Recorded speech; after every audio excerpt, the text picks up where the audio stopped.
Amém. Só demonstra a graça, Pai, do Senhor. Amém. Bom estarmos aqui essa noite para louvar e glorificar o nome do Senhor. Vamos ver cada um de vocês, né? E para mim tem sido um período, assim, interessante na minha vida nesse último ano, né? Para dizer assim, né?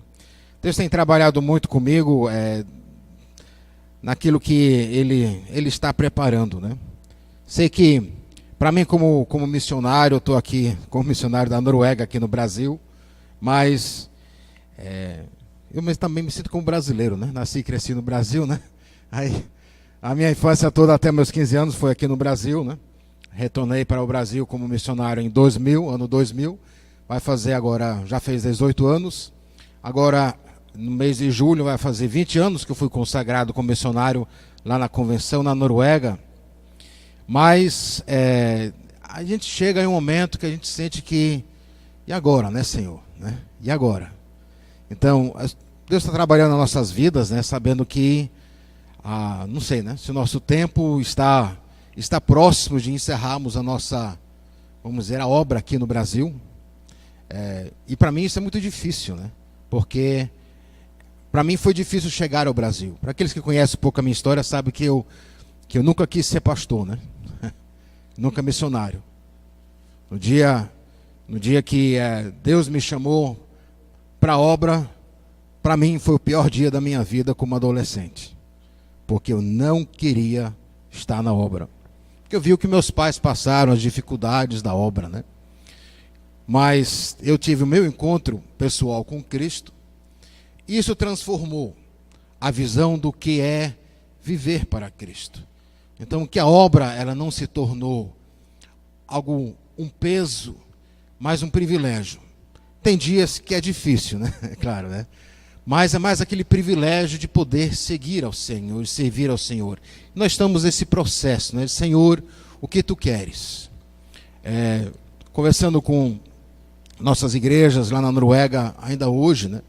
Vendo que muitas igrejas, não só da nossa convenção, mas muitas outras, estão sem pastores, sem obreiros, igrejas fechando, na verdade. A vida secular é muito forte, e quando a gente está na Noruega, as pessoas perguntam, por que vocês estão fazendo missões no Brasil, quando se precisa servos aqui, né? Aí eu respondo a eles, porque Deus me chamou, né? Porque Deus me chamou.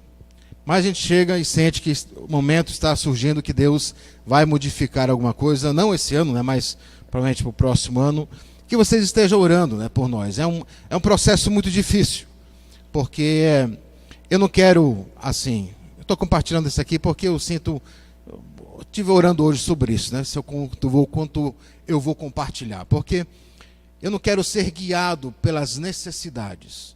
Vai sempre haver necessidades que você venha estar em outro lugar do que você está por causa de várias circunstâncias.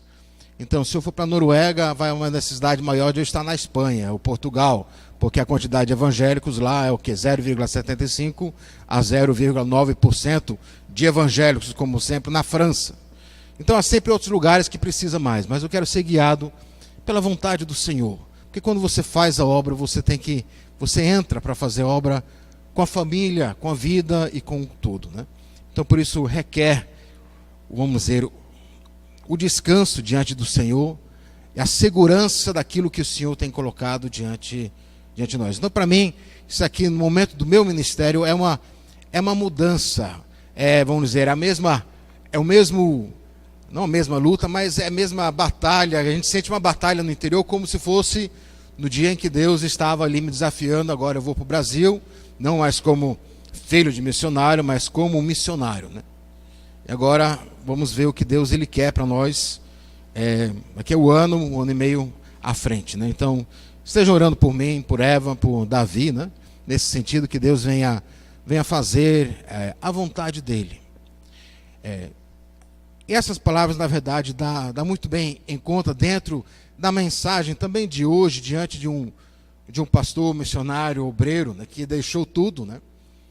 Sei que eu tenho pregado sequencialmente a carta aos Filipenses e para alguns talvez é algo até não tem costume, acha estranho, acha difícil, mas o que para mim está sendo muito bom de pregar diante da carta aos Filipenses é mostrar o seguinte, que aquilo que Paulo escreveu, e Deus usou Paulo a escrever há 2000 anos atrás, é tão relevante hoje para nós 2000 anos depois.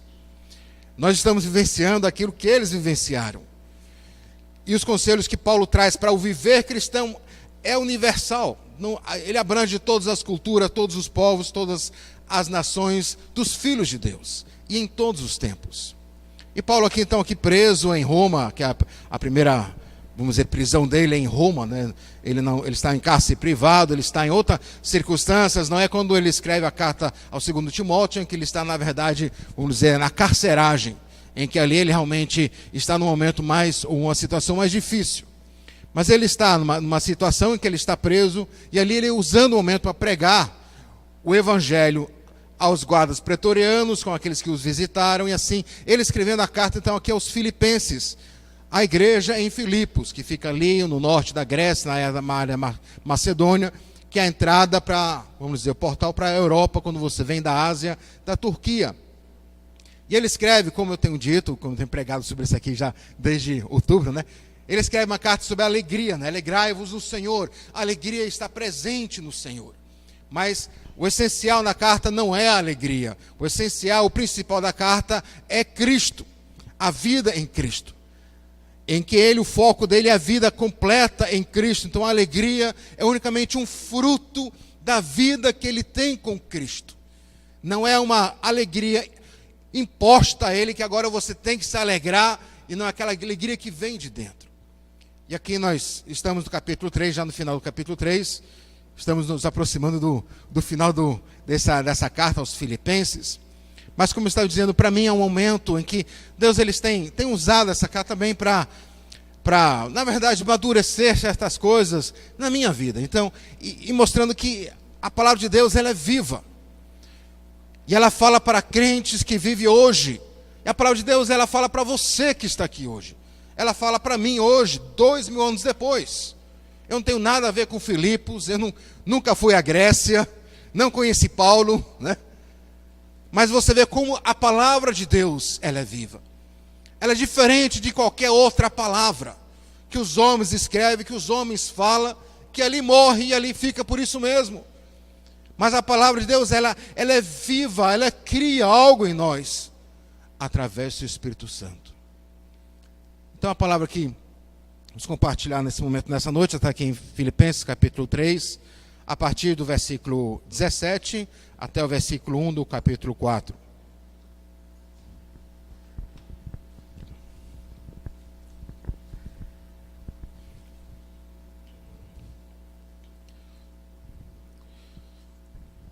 Que assim diz: Irmãos, sede imitadores meus, e observai os que andam segundo o modelo que tendes em nós. Pois muitos andam entre nós, dos quais, repetidas vezes, eu vos dizia, e agora vos digo, até chorando, que são inimigos da cruz de Cristo. O destino deles é a perdição, o Deus deles é o ventre, e a glória deles está na sua infâmia, visto que só se preocupam com as coisas terrenas. Pois a nossa pátria está nos céus, de onde também aguardamos o Salvador, o Senhor Jesus Cristo, o qual transformará o nosso corpo de humilhação para ser igual ao corpo da sua glória, segundo a eficácia do poder que ele tem de até subordinar a si todas as coisas. Portanto, meus irmãos, amados e muito saudosos, minha alegria e coroa, sim, amados, permanecei deste modo firmes no Senhor. Amém. Esse terceiro capítulo aqui da Filipenses, que nós temos pregado sobre isso, essa mensagem, interessante que esse capítulo terceiro, ele na verdade ele traz o decorrer, o caminhar da vida, do acontecimento da vida do crente, porque aqui nos primeiros versículos desse capítulo 3, vamos dizer, podemos dividir do versículo 2 até o versículo 11, ele vai, na verdade, falar sobre a regeneração, a conversão, aquilo que Cristo fez por nós. Ele fala sobre a salvação, a maneira que você entra numa nova vida e ele considera tudo como esterco as outras coisas. E a partir do versículo 12 ao versículo 16, ele vai falar sobre o caminhar, o viver cristão.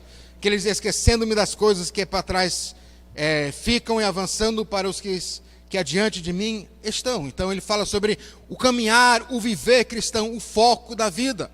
E aqui nesse trecho que nós lemos, especialmente os últimos 2 versículos desse capítulo, ele vai falar sobre, na verdade, a nossa vida futura.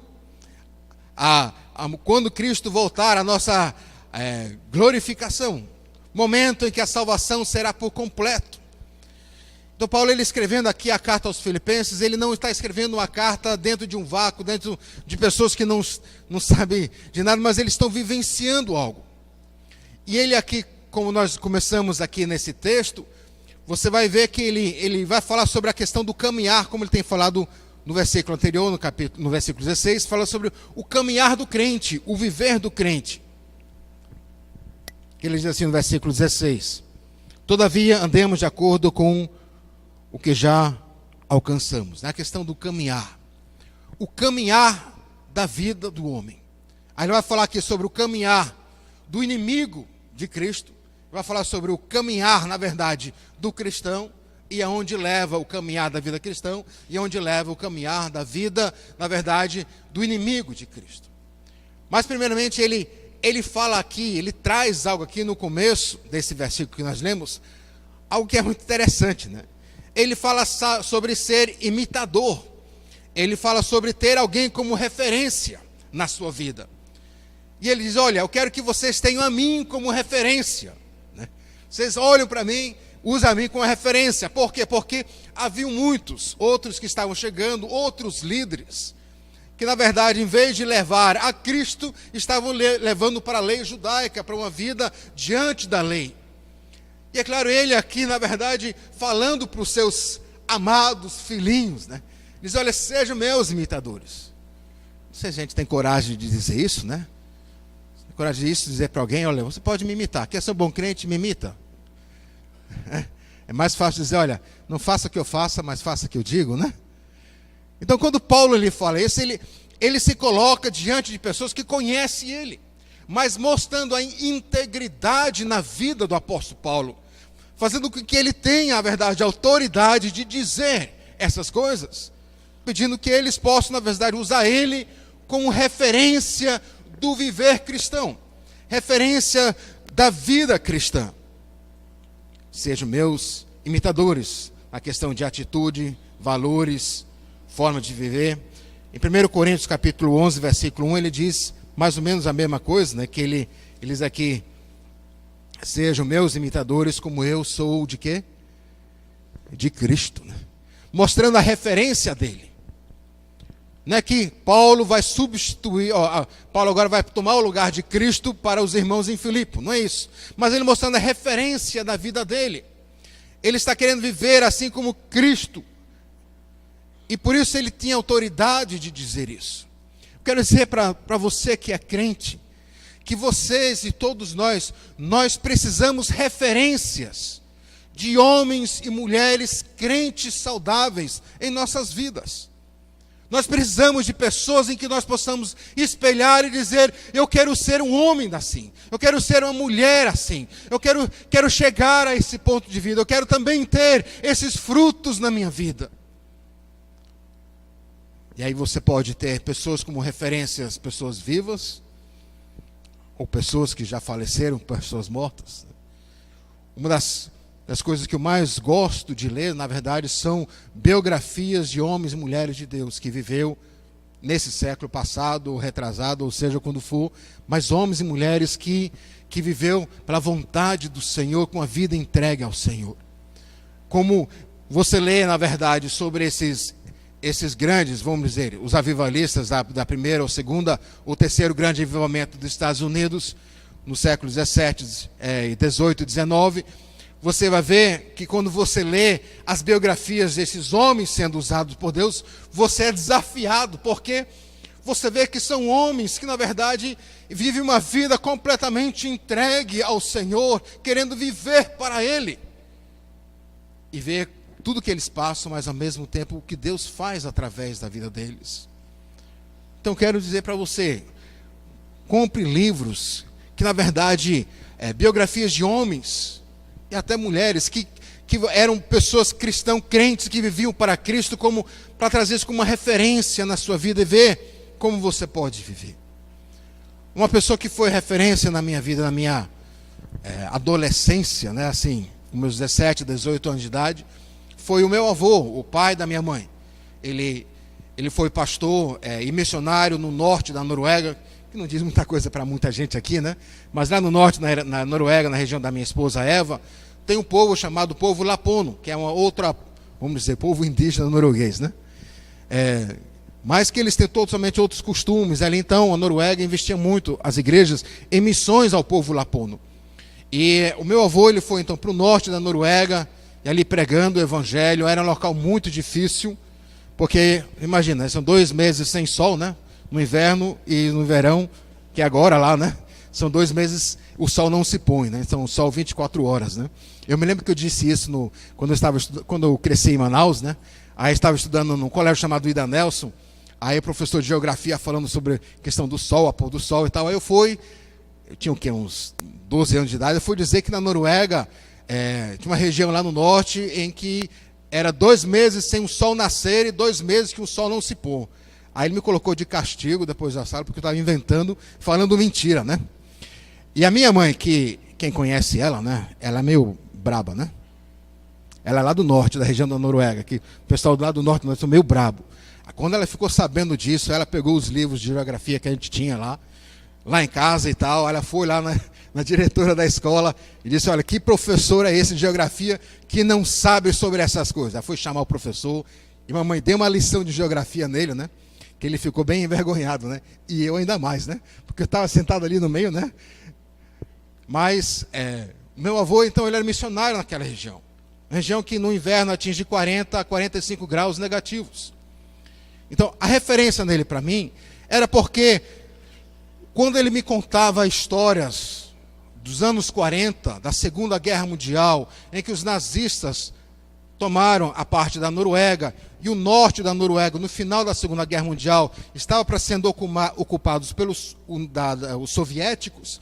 Então os alemães fizeram o quê? Eles queimaram toda aquela região, tocaram fogo em todas as casas, tudo, queimaram tudo, igrejas, prédios, tocaram fogo em todas as coisas e levaram a população do norte para o sul. E nesse momento é que o meu avô, ele sendo usado por Deus, ele não ia fugir para o sul, então ele ficou na montanha escondida. Foi lá que a minha mãe depois tinha nascido, né? Ela tem a história dela lá. Mas em que ele conta, na verdade, quando ele fala sobre aqueles momentos difíceis em que os soldados nazistas diziam: olha, você não pode ter reunião na sua casa, porque se você fizer alguma reunião você vai preso, porque nós estamos prendendo todos os pastores, porque tinha preocupação política. Mas ele falando mas por que ele ia se pensar nessas coisas? Ele queria pregar a Cristo, né? Para mim foi um homem de referência, mostrando que um homem que na verdade, mesmo todas as dificuldades, ele pregou o evangelho. Passou por muitas dificuldades, mas viu o milagre de Deus. Assim, todos nós devemos ter referências em nossas vidas. E Paulo, ele pede exatamente isso. Olha, irmãos, em Filipe, tenha a mim como referência.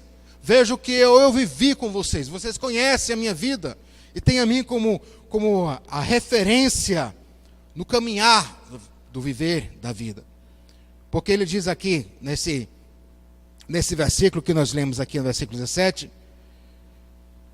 e observais os que andam segundo o modelo que tendes em nós. Observa. Você deve sim conhecer a palavra de Deus. A palavra de Deus deve habitar aqui. Não é um substituto isso aqui. A palavra de Deus deve habitar na sua vida. Mas você também deve ter referências na sua vida de homens e mulheres de Deus. E o que nós precisamos mais do que nunca, em um momento em que nós estamos vivendo, seja aqui no país, ou seja em qualquer outro país aqui do mundo, precisamos de referências de homens e mulheres que querem viver para Cristo, e não para o dinheiro, não para a fama, não para as outras coisas, porque está sendo difícil. Mas a pergunta talvez mais difícil a se fazer, que eu também fiz a mim, né?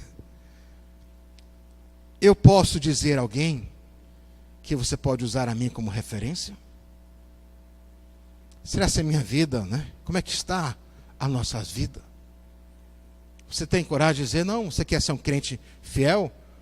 Pronto, muda lá para casa, fica comigo por um mês, mora lá em casa, vê como eu comporto, veja como eu falo com a minha esposa, com a minha família, veja como eu me comporto no trabalho, veja como eu faço as coisas, né?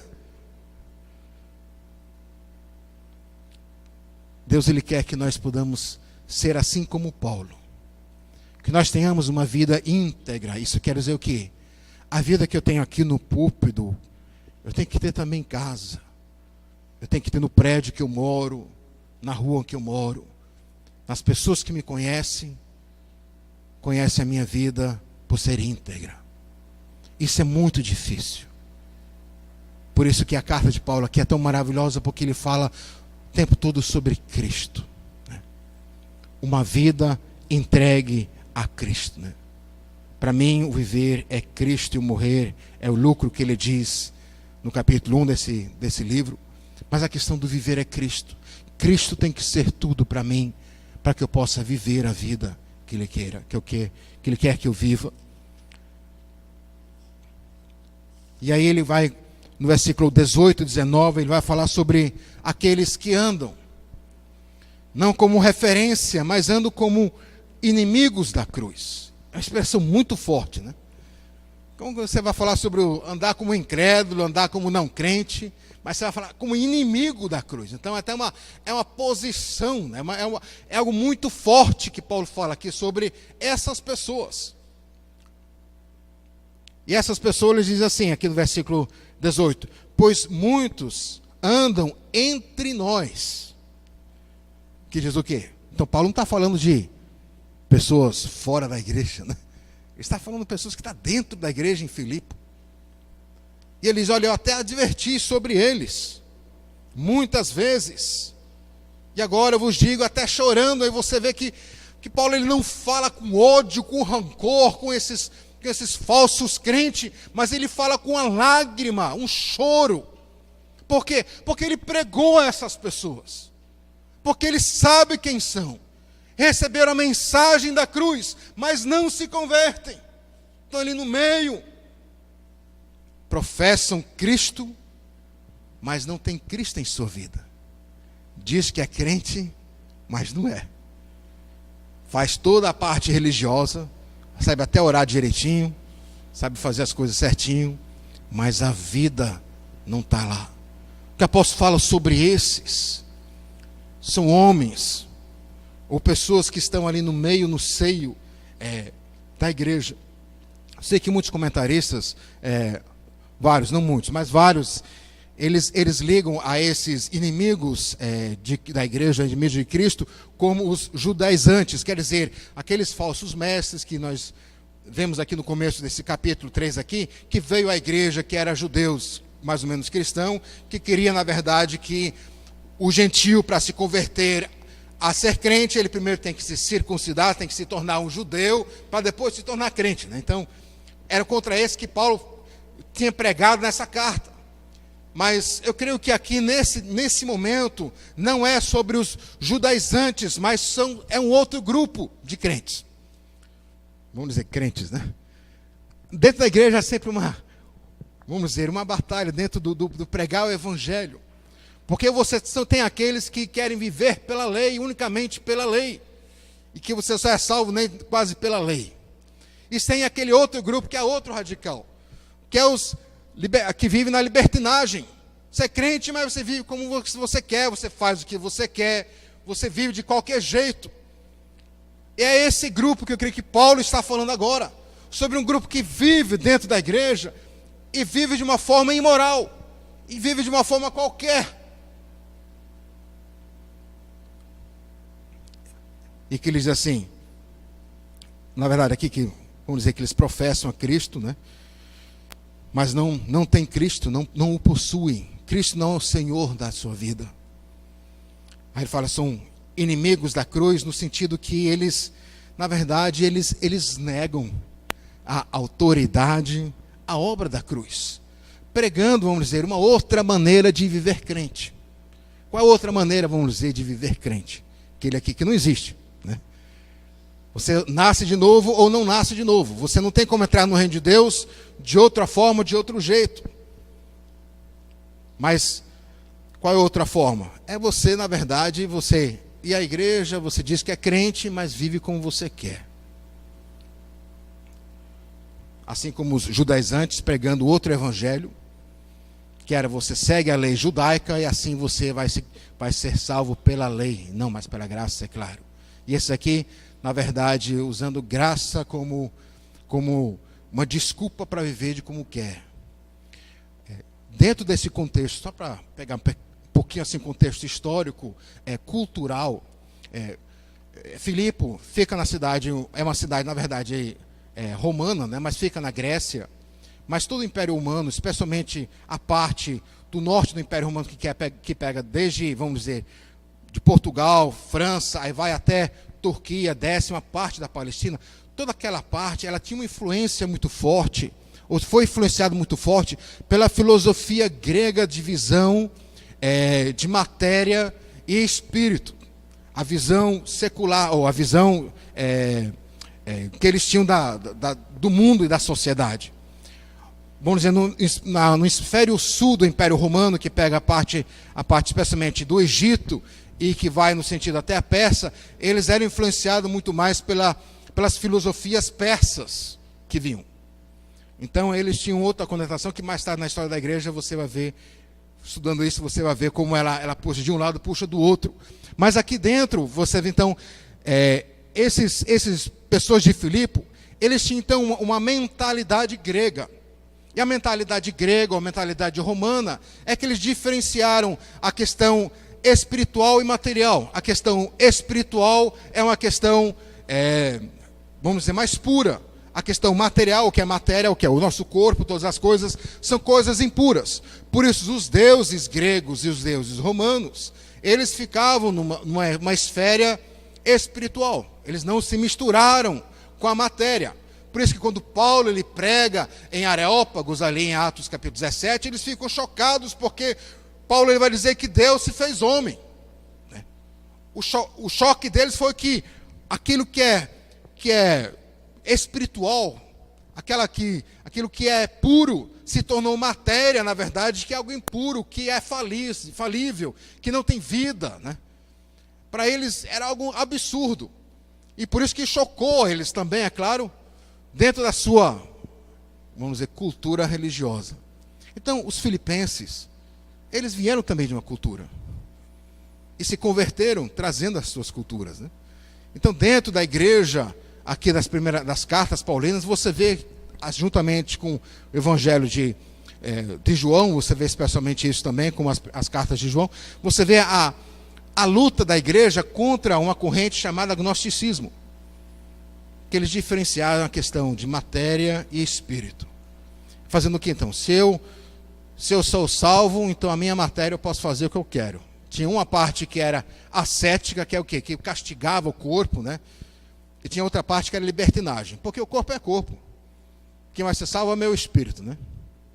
Então, tinha esse aspecto, essa facilidade dentro cultural de eles viver de uma forma libertinagem.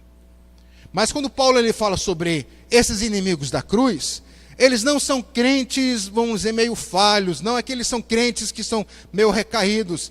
Esses aqui são pessoas que se diz crentes, mas não são. Não tem Cristo em sua vida. São inimigos porque ele diz assim, o caminho deles leva à perdição. Quem é amigo da cruz, apóstolo Paulo diz assim em Gálatas capítulo 6, né? E versículo 14, é fácil de achar, né? Porque é só folhear algumas folhas para trás.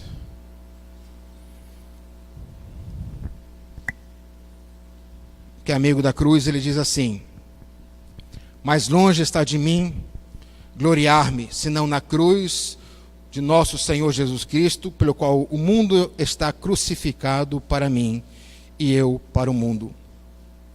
Gálatas capítulo 5, 24, né? Que capítulo anterior, que diz assim: os que são de Cristo Jesus crucificaram a carne e com as suas paixões a concupiscência. Então quem é nascido de novo, ele começa uma nova vida, ele quer viver para Cristo. Mas esses aqui são inimigos.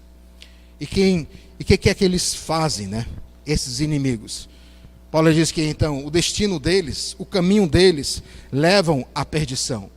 É o que Jesus diz, né, em Mateus capítulo 7, do versículo 13 a versículo 14, né? Jesus ele fala sobre os dois caminhos. Jesus não fala sobre três caminhos, não existe um caminho neutro, não existe o caminho do meio, né? Jesus diz: entrai pela porta estreita, diz assim, Mateus 7, 13 a 14, entrai pela porta estreita, que larga é a porta, espaçoso o caminho que conduz para a perdição, e são muitos os que entram por ela, porque estreito é a porta, e apertada o caminho que conduz para a vida, e são poucos os que acertam com ela. O próprio Jesus falando que essa vida há dois resultados, não há um terceiro resultado. Não existe uma vida neutra, uma vida mais ou menos crente. Ou você é nascido de novo, ou você não é. Ou você é um discípulo, ou você não é. E é isso que Paulo diz, esses aqui inimigos, eles não são pessoas fora da igreja, são pessoas que estão dentro da igreja, se dizendo crente, mas vivendo de uma forma totalmente mundana. E aí nesse versículo 19, que ele diz assim, o destino deles é a perdição, e o Deus deles é o ventre, né? O Deus deles é o desejo, é as coisas carnais, é o que vem daqui de dentro. O Deus dele, o que conduz, o que rege a vida, faz o que quer, o que se é bom para mim eu faço, se está sendo bom, se eu acho certo, eu faço, porque Deus é assim. São coisas que nós ouvimos até hoje. Então, olha, isso, eu me sinto bem quando eu faço, aí tanto faz. Se eu me sinto bem em fazer isso, isso não pode ser errado, né? E a palavra de Deus, talvez indicando algo errado.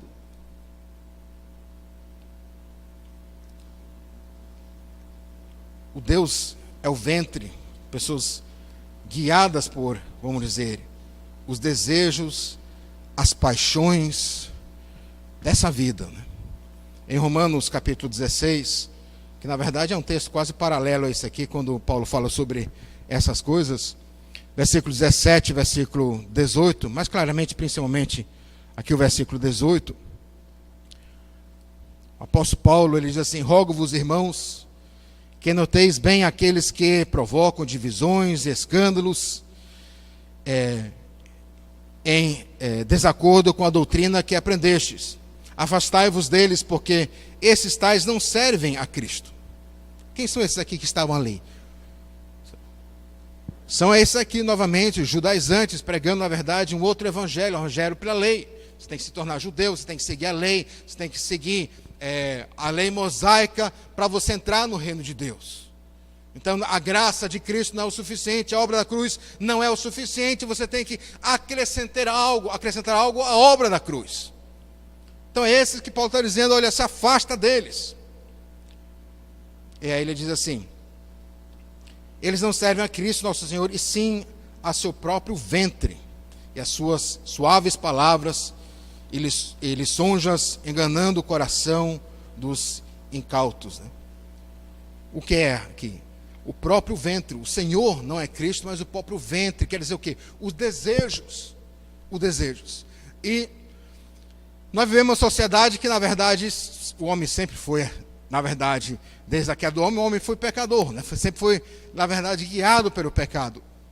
Mas nós vivemos em uma sociedade. Aí quando eu falo sociedade, eu não estou me limitando unicamente ao Brasil, porque não existe mais essas fronteiras. A sociedade brasileira, como a sociedade americana, como a sociedade europeia, o que acontece lá fora acontece aqui. Mas em que, na verdade, as coisas estão de uma tal forma em que antigamente as pessoas talvez tinham até vergonha de certas coisas, né? Sabia que era algo errado, né? Mas tinha uma vergonha. Hoje não se tem mais vergonha. E nem somente isso, como Paulo diz aqui, que o Deus dele é o ventre e a glória deles está na sua ínfame. A tradução da nova versão internacional, a NVI, ele diz assim, que eles têm orgulho do que é vergonhoso, né? Então não é somente que você faz algo que você sabe que repudia, que sabe que é algo errado, Mas você até se gloria nisso, você vê algo que é vergonhoso como algo bom. Claro que nós temos uma facilidade de falar sobre, vamos dizer, um certo tipo de pecado hoje, né? Porque ele fica assim, evidente, chocado para todos nós, mas é a questão da, vamos dizer, a homossexualidade, o casamento gay, e tudo isso em que, na verdade, você falando qualquer coisa negativa sobre isso, você é colocado como uma pessoa de preconceito, mas na verdade não é questão de preconceito, é questão que quando você, como crente, prega que você pode viver desse jeito, você tira a autoridade de a pessoa poder ser liberta das coisas, que Cristo pode libertar. Mas é algo que na verdade era vergonhoso e hoje é algo que eles até se gloriam nisso. Eles têm orgulho disso. Mas isso, vamos dizer, é um dos pecados na sociedade hoje que nós como crente podemos olhar e dizer, olha, isso existe. Mas existem vários outros. Com o pecado, na verdade, da ganância. A ganância, em que existe o orgulho de querer mais dinheiro, o orgulho de querer fazer tudo, o orgulho de mostrar o seu dinheiro, o orgulho de querer mostrar a sua vida, o que tem, as coisas que tem, a fama que tem, o poder que tem. Isso dentro da igreja. Novamente, não fora, porque pessoas que se dizem crentes, mas que são inimigos da cruz. Quando eu estava aqui na quinta-feira, umas quintas passadas, eu dei um estudo, aí eu falei a questão sobre a questão da Noruega. Eu uso a Noruega de vez em quando como referência, porque eu leio muito o que acontece lá dos jornais, né? Então, por isso que eu uso de vez em quando como referência. Eu não uso tanto os Estados Unidos, os outros, mas eu não sei se algum de vocês ouviram o casamento real lá da Inglaterra. Alguém viu? Foi, né? Alguém viu, né?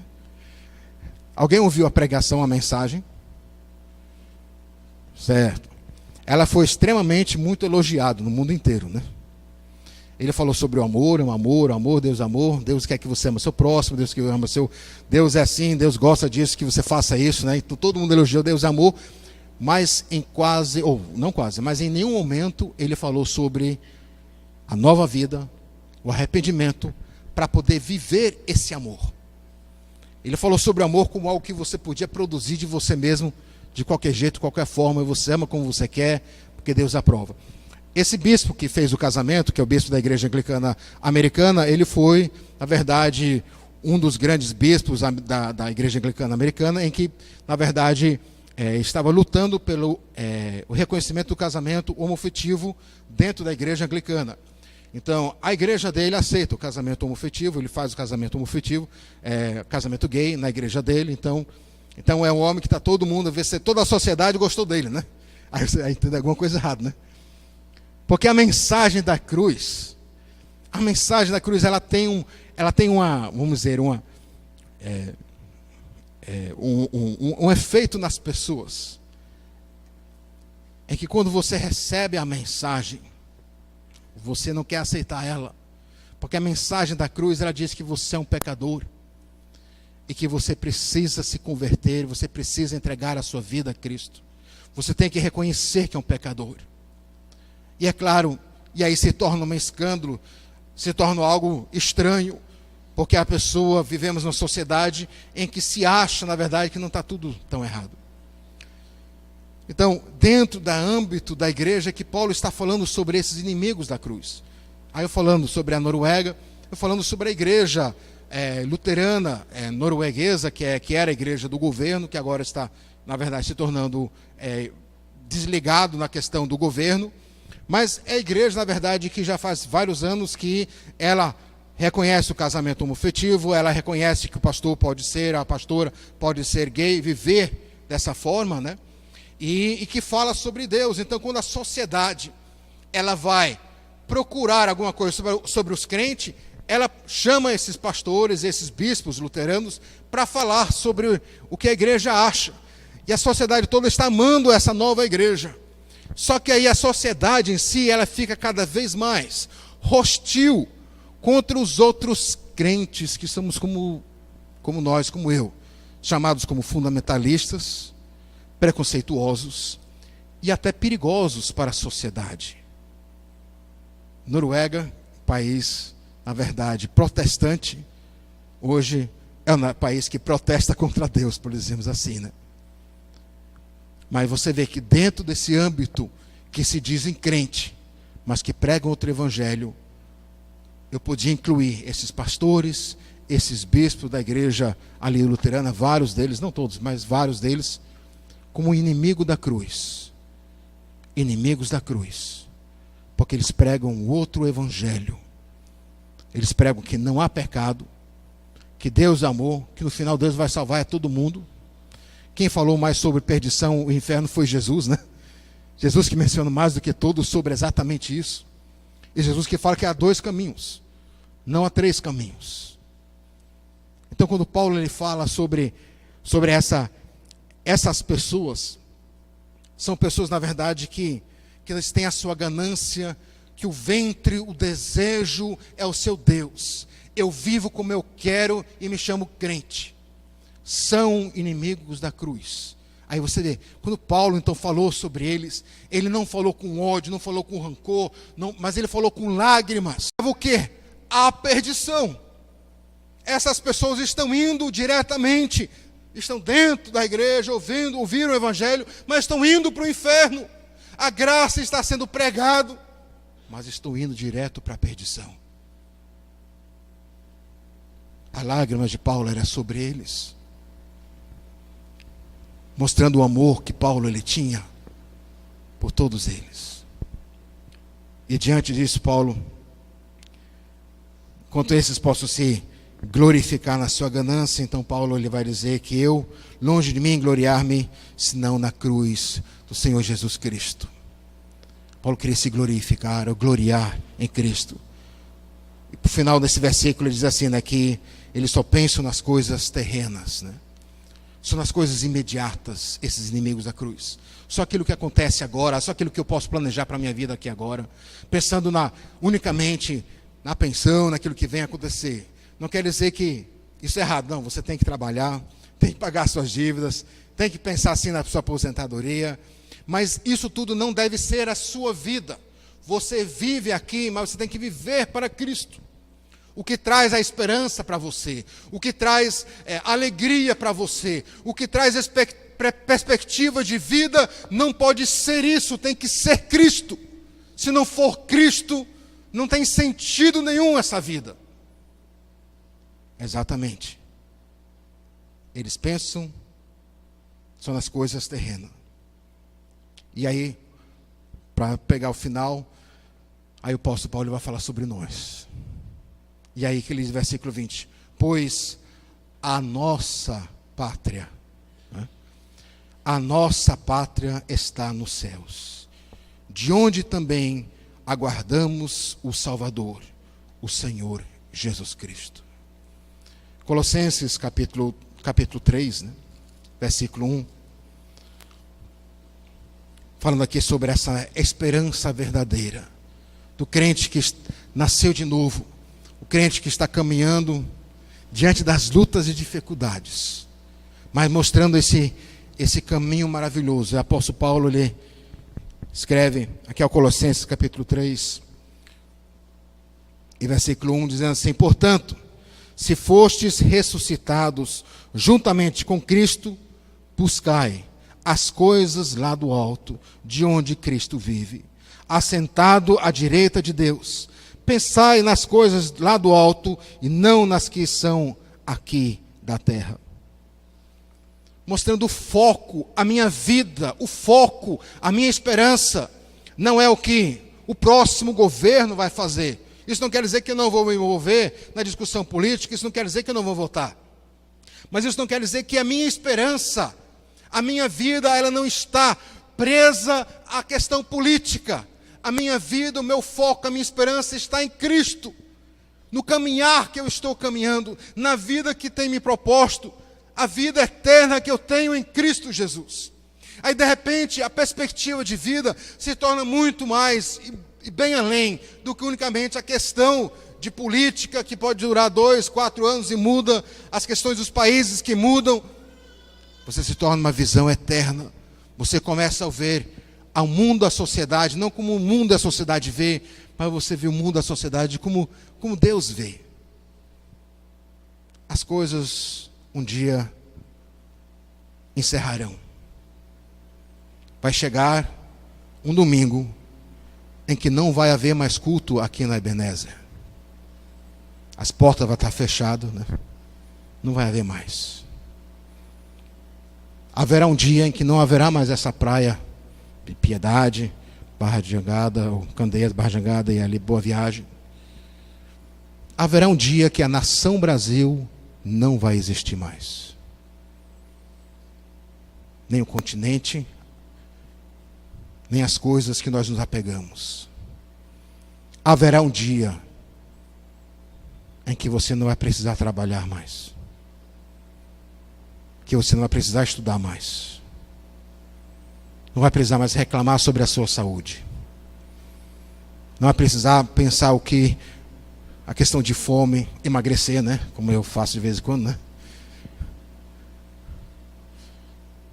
Haverá um dia que você não vai precisar pensar, porque essas coisas não vão existir mais. Porque nós temos uma esperança que é verdadeira. E é essa que o apóstolo Paulo, ele fala. A nossa pátria. A palavra pátria é a palavra que nós temos, a nossa palavra política, né? A palavra pátria. E para os filipenses, eles entendiam o que isso queria dizer, né? A questão de essa palavra pátria, porque para eles que viviam numa cidade, num país grego, mas era uma colônia romana. Então aquela cidade era uma colônia romana. Então eles eram cidadãos romanos, com as leis romanas civis. Então eles sabiam que eles eram romanos vivendo na Grécia, né? Então quando Paulo ele fala sobre pátria, ele fala sobre nação, ele fala sobre identidade, eles vão entender exatamente isso, que eles estão também estrangeiros aqui nesse mundo.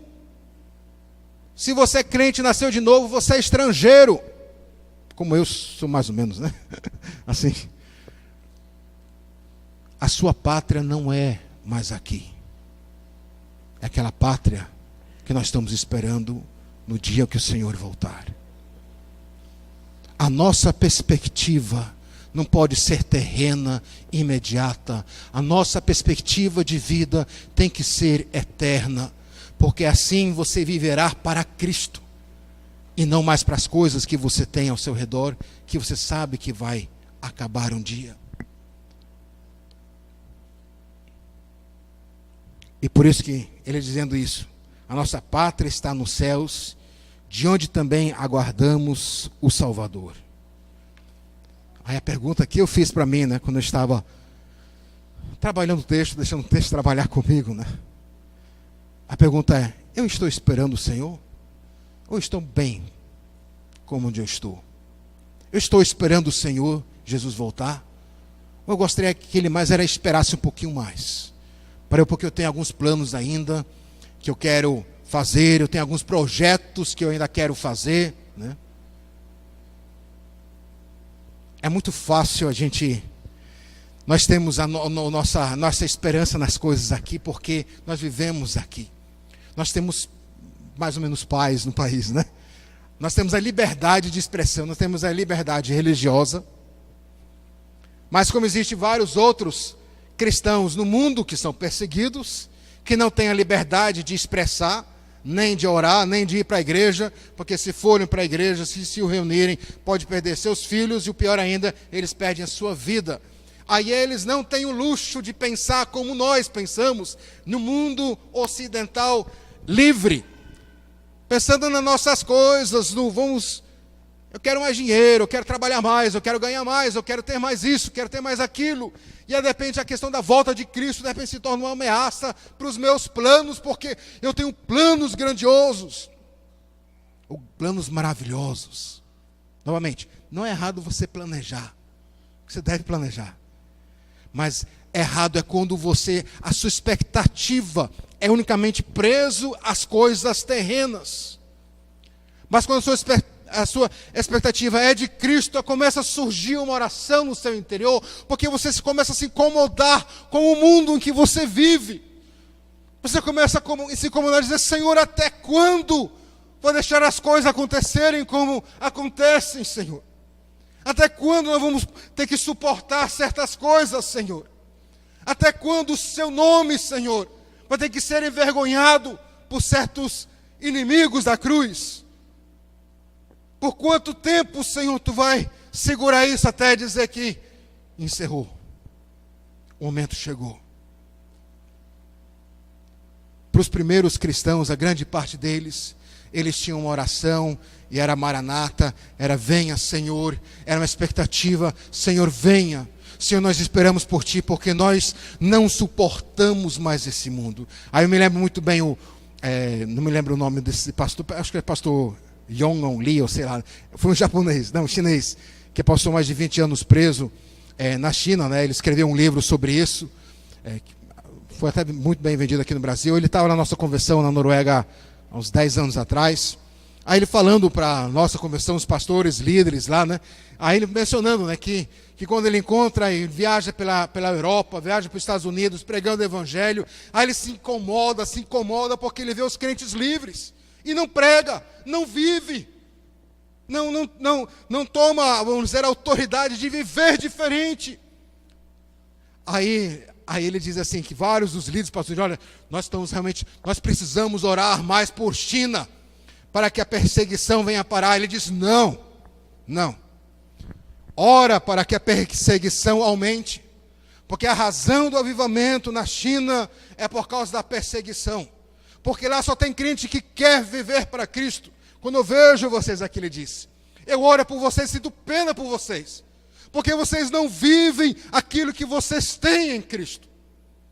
E foi um despertar para nós, porque a gente olha e diz: coitados, e é certo, nós devemos orar para aqueles que são perseguidos, mas nós não devemos olhar com um coitado de olhos, porque na visão deles, quando eles olham para a igreja ocidental, ele vê a igreja acomodada, de barriga cheia, cultos, liberdade, você estuda, vive como você quer, e ainda não tem nenhuma, na verdade, grandes desafios de manter-se crente. E devemos pedir: Senhor, que a minha vida não seja uma visão terrena, que eu possa olhar que a minha pátria é aquela que está lá no céu, e que um dia Tu virá para transformar o nosso corpo de humilhação para ser igual ao corpo da Sua glória, segundo a eficácia do poder que Ele tem de até subordinar a si todas as coisas.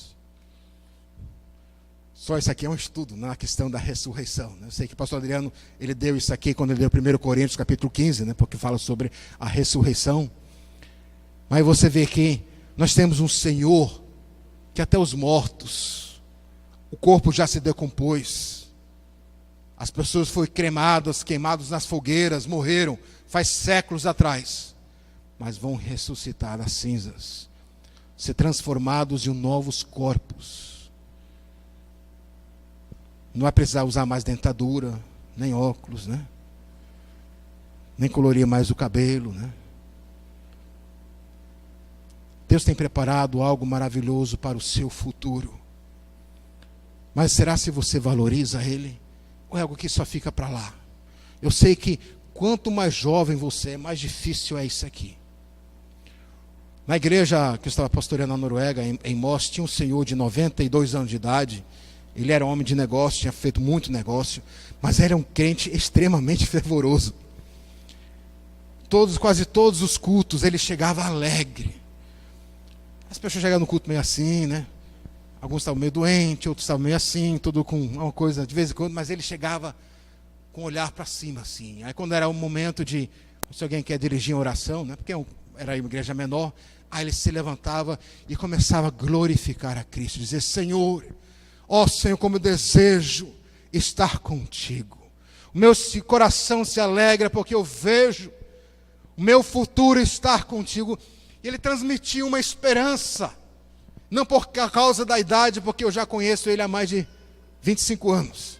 Ele sempre foi um crente com expectativa diferente de vida. Ele tem tudo. Mas quando ele se aposentou, ele vendeu tudo e deu tudo.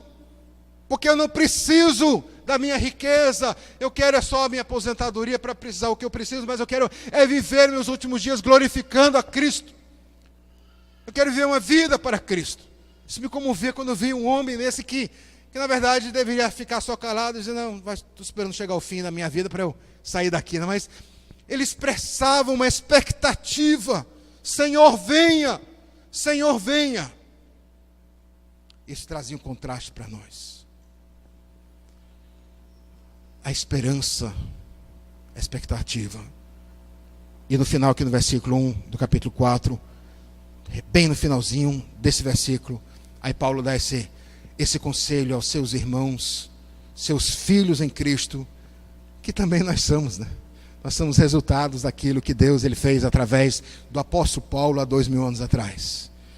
Ele é assim, permanecei firmes no Senhor. Permanece firme no Senhor. Aí ele mostra o foco da vida.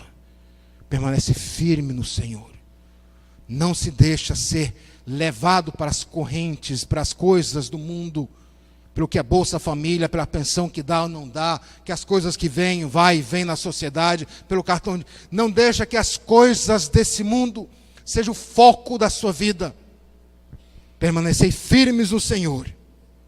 Aí diz assim nesse capítulo 3, do versículo 14, que nós vemos no domingo retrasado que eu preguei, em que ele diz assim no versículo 14, eu prossigo para o alvo, para o prêmio da soberana vocação de Deus em Cristo Jesus. Eu prossigo para o alvo. Eu continuo a caminhar. O meu alvo é uma vida com Cristo. O meu alvo é chegar lá. O meu alvo é o céu. O meu alvo é o Senhor voltar, buscar a minha vida. O meu alvo, isso é o viver. Aí é a minha pergunta para encerrar. Porque nós vamos ter a ceia aqui nesse momento. Você que está aqui, se você não tem Cristo como seu Salvador, mas se chama de mais ou menos crente, você na verdade está sendo inimigo da cruz. Porque você está negando a Cristo. A única maneira de você entrar no reino de Deus é você nascer de novo. E como você nasce de novo? Você reconhece que é um pecador. E diante da chamada que Deus colocou no seu coração, você entregue a sua vida, ela por completo, e diz, Senhor, salva-me. A obra redentora e regeneradora vai ser feita por Ele. Você começa essa nova vida. Mas você como crente, que está aqui nessa noite, você tem alguma referências na sua vida? Ou você só tem maus referências de maus líderes e crentes que na verdade não são referências? Procuram, leia livros, biografias de homens de Deus, do século passado, século retrasado, de missionários, pastores. Pode perguntar a vários nós daqui, líderes da igreja, pode nos procurar e a gente vai dar os conselhos de quais os livros, qual a biografia que seria interessante para você. E a segunda pergunta nisso tudo é: você tem a expectativa de viver para Cristo? O seu foco está sendo muito aqui. O seu foco está sendo terreno. Que você nesse momento, nessa noite, nós vamos cear, né? Nós vamos fazer algo que não é somente algo simbólico, mas Jesus ele fez isso. E ele deu isso para a igreja para que nós pudéssemos fazer, para lembrarmos daquilo que ele fez por nós na cruz. E um dia, Jesus disse, um dia eu não irei mais tomar esse fruto dessa videira convosco, a não ser no dia em que eu voltar de novo. Então Jesus diz, olha, haverá uma volta, um dia eu irei buscar vocês. Um dia estaremos juntos. Então a ceia, ela aponta para trás, para aquilo que Cristo fez no passado por vocês, por mim. E aponta para o presente, aquilo que Ele faz ainda hoje, perdão pelos seus pecados, a graça, a misericórdia, mas aponta também para o futuro, que um dia estaremos lá com o Senhor.